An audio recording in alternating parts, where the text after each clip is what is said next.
welcome to another episode of what you know and love as LWDG Pod Dog. We're having a rebrand on the podcast and it will now be called Found It, Fetched It, your weekly dose of Gundog wisdom from the Ladies Working Dog Group. We hope that you enjoy our stuff as usual. Just because we've had a name change doesn't mean the content is going to be any different, and we're hoping that you're going to love this week's podcast, which is all about putting a square peg in a round hole. What it's like to train a resistant gun dog. Joining me for this week's podcast is our amazing LWDG Group Expert, Claire Denier. How are you today, Claire? Joe, I am very well, thank you. I'm very excited to be on this podcast with you today. And are you very excited, Claire, about the name change? Very excited about the name change because I remember my very first LWDG t-shirt that I bought many years ago now that had Found It, Fetched It across the front, and I love that t-shirt, and I have several of them. However, I am slightly heavier than I was when I bought them, so I need to get back into them. So this is now motivation for me. And for me as well, because we did have Found It, Fetched It right at the beginning, didn't we? And it was such a fun, it wasn't even a brand, it was like a slogan that we could use on t-shirts and mugs. And when we put it back into this podcast now, I mean that we can do giveaways in here, and it's just going to be a lot of fun. Yeah, I think I just love the whole thing of Found It, Fetched It. I think it just encapsulates everything about what we do with our dogs and fits perfectly. So yay for that. So to go on with today's podcast, this one is going to be a proper fabulous one in the fact that, you know, square peg in a round hole when your gun dog isn't interested in the task you're asking them to do. This is like a really, not a hidden conversation, but it's something that we see quite regular that people maybe just don't want to recognize as what's going on, isn't it? Absolutely. I think especially seeing as one of the things that I specialize in is working with reluctant retrievers. And yes, sometimes when I'm working with dogs like that, we do have to look at if something's gone wrong in the training. Was it something to do with puppyhood and how the dog was raised that's caused the issue? But sometimes we have to just look as, are we trying to literally fit a square peg into a round hole and make that dog something that it isn't, whether that be genetically or whether it be it just doesn't, the dog doesn't feel it. And I think this is something that we avoid in conversations. Everyone's trying to achieve goals with their dogs, which obviously we all are, and that's right, and that's not wrong. But we do have to look at, is the dog that we're working with right for that role? If we look back in like gun dog breed history, they were very specific dogs for very specific jobs. Nowadays, we're tending to see a dog being asked to be dual purpose, dual task, dual pretty much everything. Is it difficult for dogs to not do something that they weren't bred for, but for us to keep on asking them to do all these different things?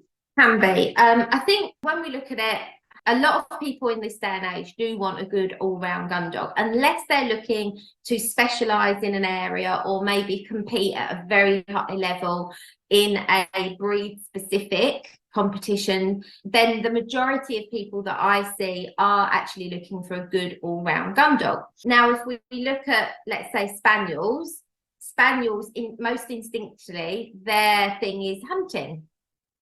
Secondary is retrieving. So if you genuinely want a good all-round spaniel, it's a really good idea to teach the retrieve before we let them get their head in with hunting too much. Of course, we're going to do a little bit of hunting, but it is the most instinctual.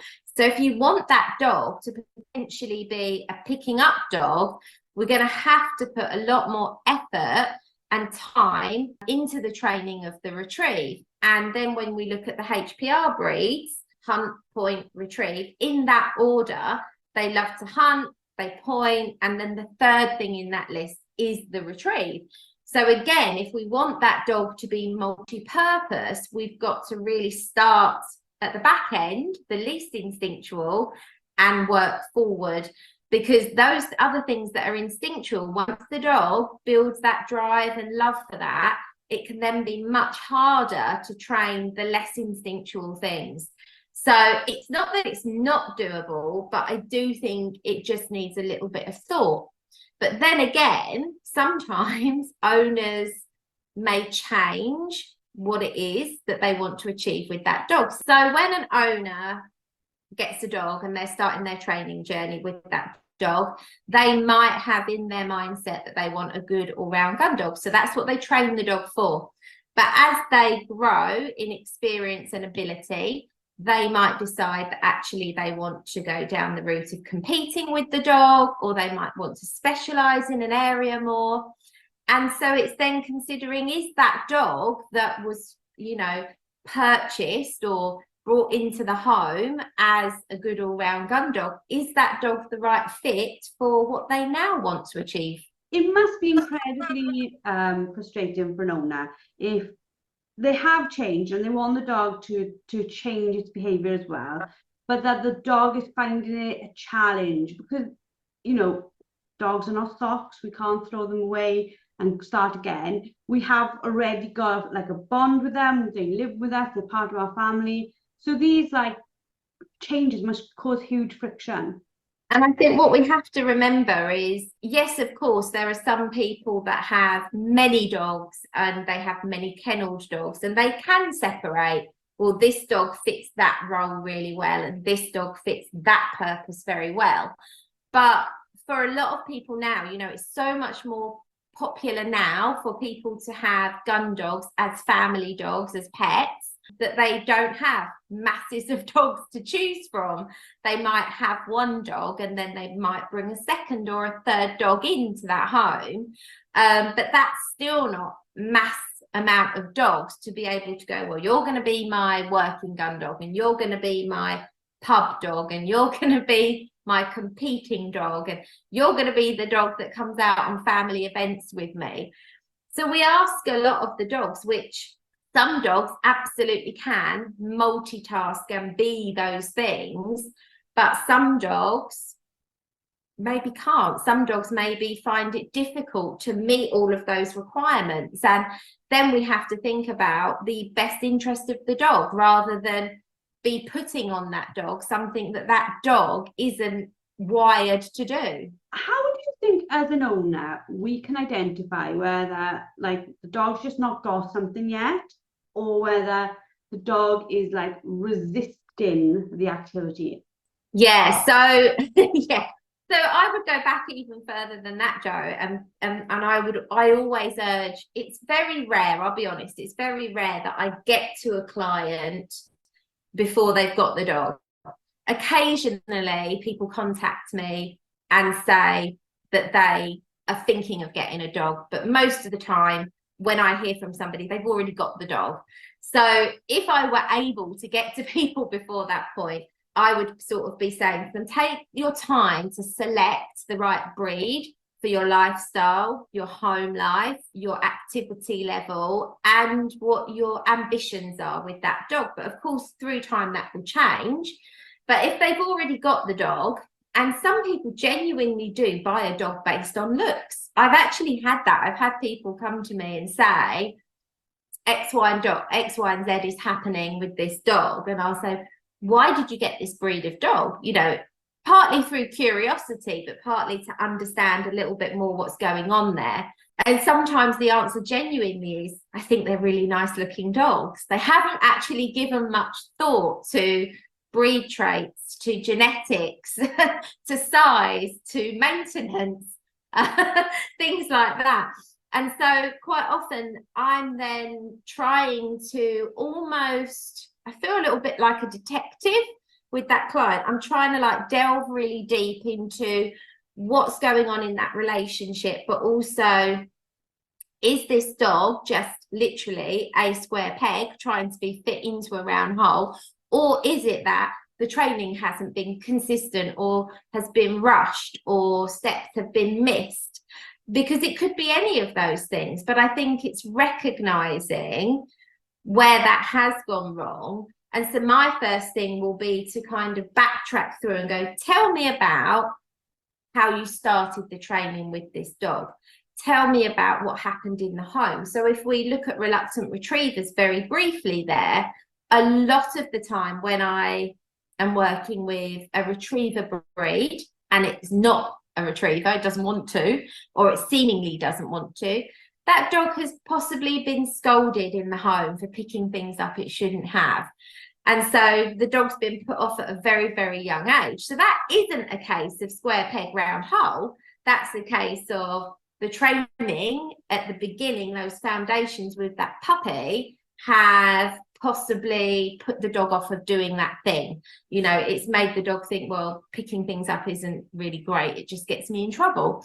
So then we have to rebuild that. So it's finding out if there's things in the background, in the history of the dog that have perhaps caused it to happen behaviorally, or whether it is a genetics thing and that dog just isn't the right fit for the purpose. We see, I think, probably quite a lot of, I think, more spaniels being asked to be a lot more than they were first bred for. Like, you know, it's nothing now to think of a spaniel being a beating dog, a picking up dog, you know, all those different types of dogs, and lots of people have them in home.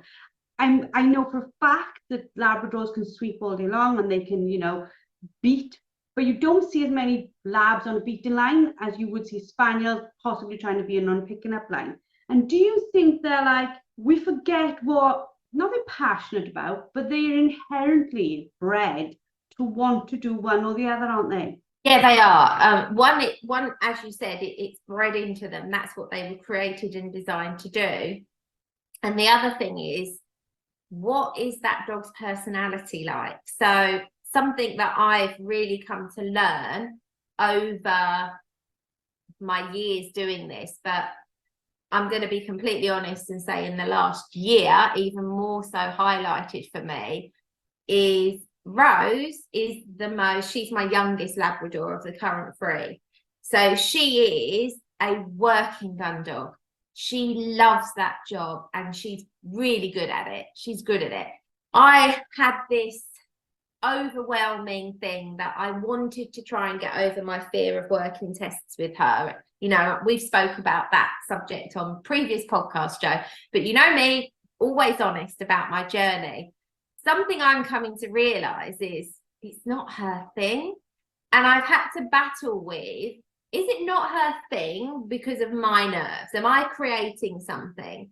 But actually, I'm seeing that it's not. It's since she had her first full season as a working gun dog, and she used her natural ability, her natural drive, all of those things to get the job done.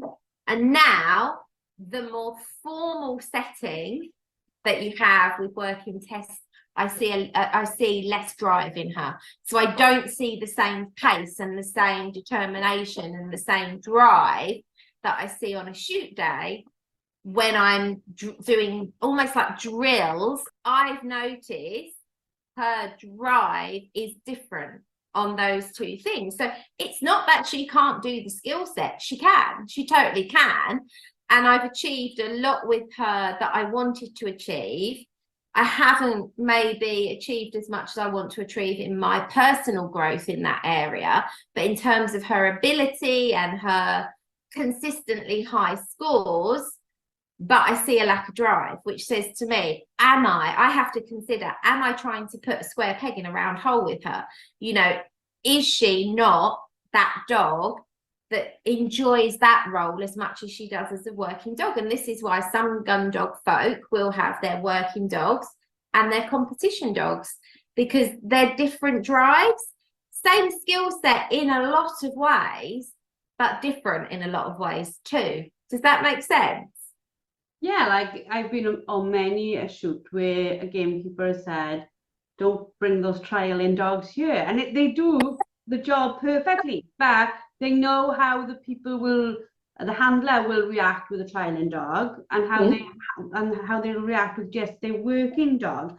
And I do think that if we keep pushing for a dog to do something it doesn't want to do, and it genuinely doesn't want to do it, we put incredible strain on the relationship between the two of us, don't we? Yeah, we totally do. And when that happens and the dog, so for me, the frustration of knowing that Rose could do that exercise with her eyes shut at my training field or out on a walk, but then in that test scenario, and I really have had to consider, is it because of my nerves that I see a difference in her driving pace? And it isn't. I've worked out it isn't, because actually my nerves have been getting better and better with each time I've done it. Still not over it, but better. But I see a completely different side of her. And I'm like, yeah, no, it's how she feels about the whole thing. She's like, this is boring. You know, even the sound of the shot doesn't excite her like it does on a shoot day. On a shoot day, she's like looking around the sky, watching for the birds. You know, she's just in this completely different mindset. And then at a working test, the amount of times there's been a shot for a blind and she hasn't even acknowledged the shot. You'd think she was deaf, like she's not, but she's just like la la la la la. And I'm like, am I trying to make this dog something that it's not? And in doing so, what am I damaging? Am I damaging the relationship between me and her? Am I damaging her drive to do the job? I don't think I could ever damage her drive to do the job on a shoot day, but I want her to enjoy the training. So if the test scenarios are taking that away, I have to consider that. And that's being fair to the dog. It's not just about me, you know, it's not about my ambitions only. It's about the dog as well and how she feels. And I think as well, if you continue with that strain, it just has really a long-term reluctance on the animal's part to do anything, doesn't it? Like I had a horse, I can remember it now, it was called Bramble, it was called a New Forest pony. My dad bought it because the horse I was on was not at the level I wanted to compete. Me, and we brought it home, and my God, I'll say it honestly, the horse was a pig. It was a pig. And any time it could try and get me off, it would. Anytime, you know, then it was like, oh, well, it's Joe's fault. Joe's not riding it properly. It's not used to this. Other people ride it. She would try to get him off. And I was just like, what is wrong with this horse? And literally it got to the point, and Dad was like, you and this horse are not getting on. You need to sell the pony. Sold the pony, upset to sold the pony. The people who bought it phoned us a week later. They were like, this pony's amazing. It literally just won. And I just thought, was there something in the beginning of our relationship where I either put strain on her or she, you know, she was too much for me? Was there something that became a long-term problem between us? We just didn't connect. And I think it can happen. I think it can happen. And I think when you're pushing a dog to do something it doesn't want to do, you're going to end up getting frustrated with that dog. That dog's going to get frustrated that it can't do what you want it to do. It's going to end up with having a mental health challenge for you and the dog, isn't it? Absolutely, yes. But then on the flip side of that, you have to consider, are you genuinely trying to fit a round peg into a square hole, or is the dog mugging you off? You know, we have to also sometimes think to ourselves, like, okay, so in a training scenario, let me put that into a much better phrase than mugging you off. The horse was mugging me off, Claire. The horse was mugging me off. I'll try and be more professional than mugging off. But no, so I say to owners sometimes, is your dog checking out on that exercise because it doesn't yet have a work ethic? So what I mean by that, the dog actually likes the thing, loves the thing, but hasn't built up a really good work ethic with the owner yet. So it checks out, like it might go off and take a pee or go off and sniff, you know. And then people are like, oh no, is my dog like really stressed or under pressure? And with sensitive dogs, you must consider that factor. So yes, it might be, but few dogs where that is it. Some dogs will go, oh yeah, I see the retrieve. That's the bit I value. I value the running out and hunting for it. I found it now. Yeah, I'll be with you in a minute. Just going to go over here and cock my leg up that tree there, and just going to go and, yeah, okay, right. Oh, okay, you want me to finish the retrieve now? That's completely different. Like, that is a dog where it's checked out on you. In that training session, it's checked out with you, And that's not okay. But you have to build a work ethic with a dog. So some dogs can only cope with short durations of training sessions, and you need to build that up. You know, I've got 3 dogs, one of which can do hours of training when she was younger. Not now, she's an old girl, bless her, but she could. Rose has never been that dog. She's always been like 20-30 minutes one-to-one. She can do a long group training session because she has breaks, but you know, she can't cope with a long duration one-on-one. So you have to build that dog's ability to concentrate for longer, to stay in the game with you longer, to focus for longer, and you have to teach it to have a good work ethic. But it's then knowing the difference between, is it that the dog hasn't yet got a work ethic? Is the dog mugging me off? Or am I trying to fit a square peg into a round hole? But you'll know that because of everything else about it, you know. So when I look at a working gun dog uses so much natural ability, so much, you know, of their senses. They're quite independent. They get the job done. Whereas when you are running a dog at a working test, you must send them in a straight line down there. They must stop there. They must go to there and do this. You're taking away that natural ability part. You're taking away that dog's independence, and you're saying you must follow my instruction. And some dogs really mold well into that. Some dogs love to be given instructions. So they'll be your sort of dogs that if you send them out on a blind retrieve, they ask for help quite a lot. Then you get the other dogs that are like, don't need you, thank you very much, I'm off, I know what I'm doing, and use their natural ability. So it's understanding which type of dog you've got, and that will make a difference to the job role as well. I suppose then we can sort of like tailor the task to better suit the dog, can't we? Like you say, you can, if you really want your dog to retrieve, but it's not really loving retrieving, you can ask one or two retrieves in training session rather than 10 or 20. Absolutely. Like, and that's where you then, if it's that the dog was a reluctant retriever, well, here's a scenario. So this isn't round peg, square hole. This is lack of the training. So dog's been put off of retrieving in the early days as a puppy. It's been scolded for picking things up around the house. They've chased it instead of using it as a retrieve. All those kinds of things that we've talked about on masterclasses on the LWDG. So you're now building the dog's desire to want to pick things up and give them back, and teaching the dog that there's some value in that there's some fun involved in that, and that you're not going to get told off. As we build that value in that job.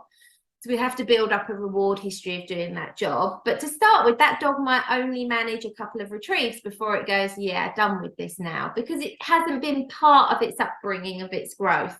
And so then we build on that. So we start to build in a bit more, but break the session up with other things that the dog enjoys. So if your dog enjoys doing position transitions, or loves doing a bit of heel work with you, or loves to have a play on the tuggy, or loves to have a little bit of just messing around with you with a toy, break up the session with a bit of play and then do a couple more retrieves and then go back. So build that dog's work ethic in. And that is educating the dog, as opposed to trying to fit your round square peg in a round hole. Nearly got them around the wrong way then. It was nearly a round peg with a square hole. It's really fascinating when we talk this and we say about like breed and behaviour. Meg's pup is like a poodle cross, and we took it yesterday. We were trying, it was just a really calm. We were standing in the water. The pup was sitting on a paddleboard just to get him used to being on a paddleboard, on a lake, on the side, nobody going anywhere, nobody doing anything. And the fearless little beggar, he's like 15 weeks now, just like launched himself off the end and swam. And I was like, what is in your breeding or your characteristics, your traits that have been passed from generation to generation that says, when you go in water, you swim? I was absolutely fascinated, because I've seen young dogs swim, and some of them are really good swimmers, but they're always a little bit like, "Ooh, I'm swimming." There's like a nerve.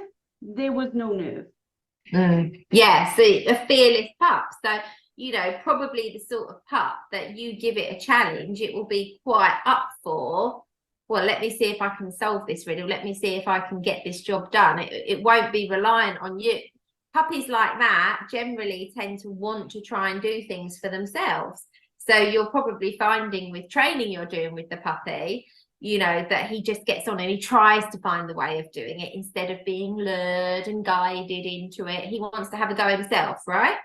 Yeah, absolutely. He can learn things so quickly. Again, shocked me. Spaniels learn fast. I've always thought they were incredibly intelligent, very quick. He can pick things up one go and he's like, I got this. Yeah, absolutely. And you know, some puppies are just more like that. And sometimes it is breed, but sometimes it's just personality as well. You know, like from one litter, you will potentially get a bunch of those puppies that are like that, and then the other bunch of puppies that are a little bit more standoffish, and they'll wait for you to lure them in and show them how to do it. And then you'll get the puppies that will be like, right, I'm in, and have a go without really knowing what they're having a go at. And so, you know, when I picked Rose as a puppy, I purposefully picked what I saw in that litter over the visits that I saw her. She was the feistiest, the boldest, the strongest willed. She was the one that came forward when I was playing music and noises on my phone. She wasn't the one that was backing away. So even in that litter of very, very strong Labradors, I was looking for one that had that little bit more, and I sure got it. Like, you know, and that's what I see in her as a working dog. As a working dog, that's what I see was the traits that I picked. Had I picked the one that waited to be shown and guided, maybe that dog would have been more suited to, right now, I need you to lie here and follow and trust that. Don't use your initiative. Do it this way. So you really have to start thinking, what I picked is what I'm seeing. You know, I did do that on purpose. And how much do you want to change of that dog, and how much is changeable? That's what we have to question. So when we're talking about square peg, round hole, or round peg and square hole, whichever way you want to say it, when we're thinking about that, it's like, well, how much do we think we should, and how much do you think we can change? It's like looking at them from when they were little. What did our history with them? Yeah. What did we notice? Like if I look back at Ella as a pup, I've had her my entire life, and she was incredibly good at hunting. Even as a pup, she'd find anything. She's never been a super lover of retrieving. Maybe when you're picking them, it's looking and saying, well, I really want them to do this one type of job. Do they like, as a little pup, the traits they will need to do this job over and over? And especially if you're going for like a spaniel breed, or like you're saying something with poodle in it, or anything really that where maybe retrieving isn't the most instinctual, you've got to start that really early to build value in it before all of those other instincts really come into play. And that's not to say it's not doable. And you know, we say all the time, the least instinctual piece of the retrieve for any breed, even a retriever breed, is the return. Because if they were out in the wild, they would track it, they would hunt it, they would kill it, they would eat it. They wouldn't be bringing it back to you and going, would you like this before I have my piece? You know? So we have to build value into that piece of the retrieve. But I just think we need to be, as handlers and trainers, so much more thoughtful about the dog in front of us. And we use that sentence quite a lot, work with the dog in front of you, but also like, what was this dog bred to do? What am I asking it to do? Have I set it up to learn that? Am I asking too much? But then again, there's always this thing, like I said earlier, don't let the dog mug you off either. Like if the dog's just checking out on you because he just can't be bothered, well, that's not okay. That's a completely different thing. So that's where reading your dog, understanding your dog, and also working with a trainer that can do those things is going to help you. You know, it's a really fascinating subject, and if you can't tell by how excited my voice keeps getting, it's something that I'm just hugely at the moment. I think just because I'm seeing so many dogs with so many training struggles, and I'm dissecting it and trying to work out, well, was this dog ever right for this? Is it through genetics, or is it through upbringing and its environmental factors? Or, you know, what is it? Is it a training thing? And I think we have to be open-minded enough to consider it could be any of those things. And until we've figured that out, we can't fix it. We've got a fixed idea in our head of what a gun dog is and how gun dogs were trained. But nowhere, or it does say it in the books, but nowhere in the book does it say, by the way, we use any breed to do any job. It said, we had this dog and we got it to do this job, and we had this dog and we got it to do this job, and that's why we've got all these breeds to begin with. So now we're in a new era where we're trying to get them to do everything, but we've got to give some leeway in the fact that your dog might not actually like doing what you're asking it to do. It's really hard when you own a dog as a pet and you want to have this hobby with it, or that hobby that becomes like the working gun dog hobby, you know. So it's more than a hobby, isn't it? It's like you're working toward working the dog.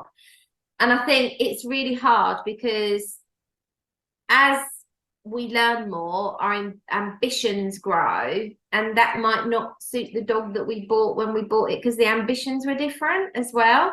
So it's like we have to be so open-minded to this stuff.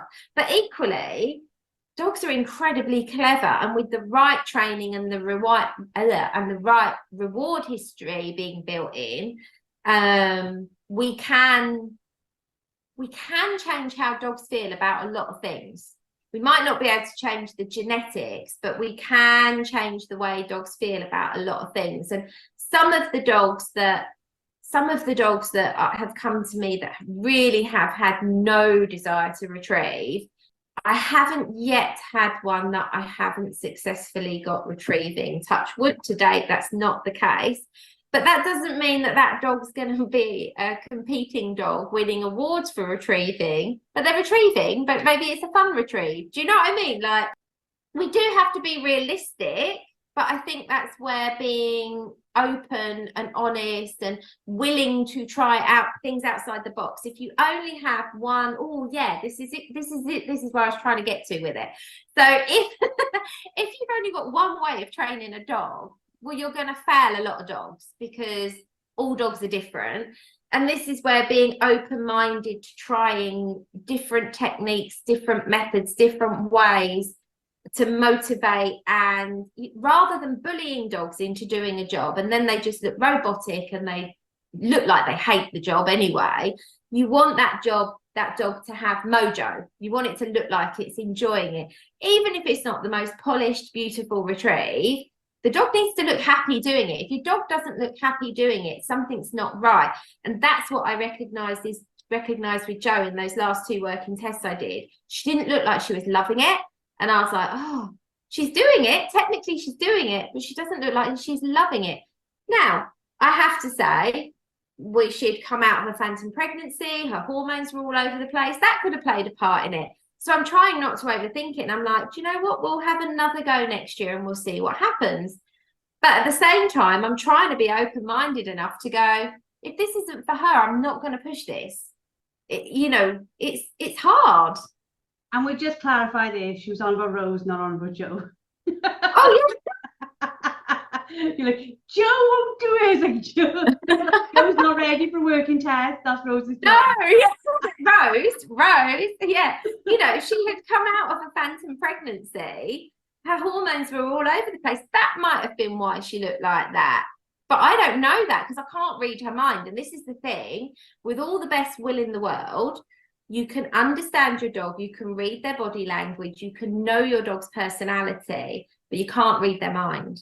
You can't. And only through results of what you see will you know if what you're doing is working. It's a little bit like school, though, isn't it, as well? You know, the UK still has this, like, every peg fits in the same round hole. All children must be academic. And I look at it and I think, no, there's loads of different ways that this child could flourish. That doesn't mean they have to be able to do maths and science, for example. So I think it's the same with our dogs, isn't it? They can all flourish. They don't all have to be perfect at things. It doesn't matter. If your dog is like the best hunter going, if his retrieves are a bit sloppy, is it the end of the world? Yeah. And I think you're completely right. You touched on it earlier, Joe, when you said it can cause frustration. It can cause frustration. It can also cause breakdown in the relationship between you and your dog, because you can become despondent, disheartened. Your dog's going to feel that. Your dog then becomes a bit like, yeah, whatever. You might get more of your dog checking out on you, you know, which we're trying to kind of avoid.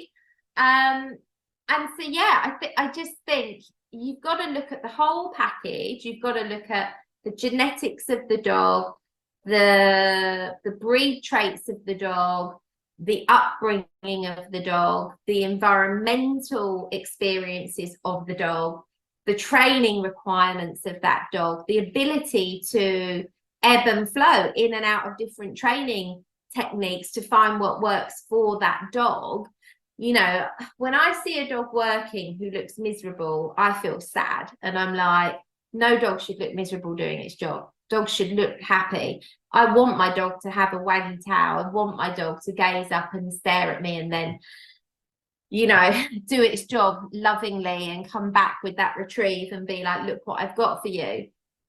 So I think we have to look at the dog. The dog will tell us all we need to know if we're open-minded enough to embrace that and to let that guide us into how we work with that dog. Thank you for our first ever episode of Found It, Fetched It. And now, I wouldn't like to guess, maybe our 100th episode of LWDG Pod Dog, as it was now, for those of you who just forgot that I said it's changing its name to Found It, Fetched It. I hope you all enjoyed. Thank you, Claire, for giving us your time. You're wonderful as always.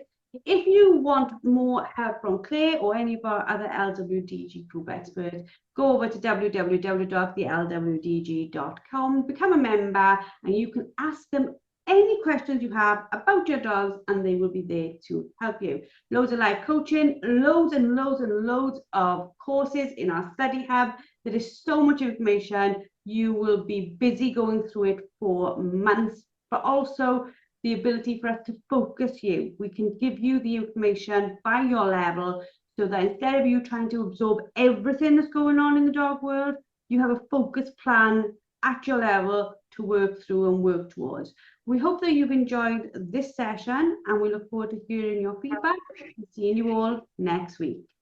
If you're interested in joining our supportive community and taking advantage of our group experts training and resources, please visit our website at www.thelwdg.com. Don't forget to subscribe to the podcast and leave us a review, and we look forward to helping you and your four-legged friend thrive. Until next time, keep training, keep learning, and keep working with your beloved Gundog.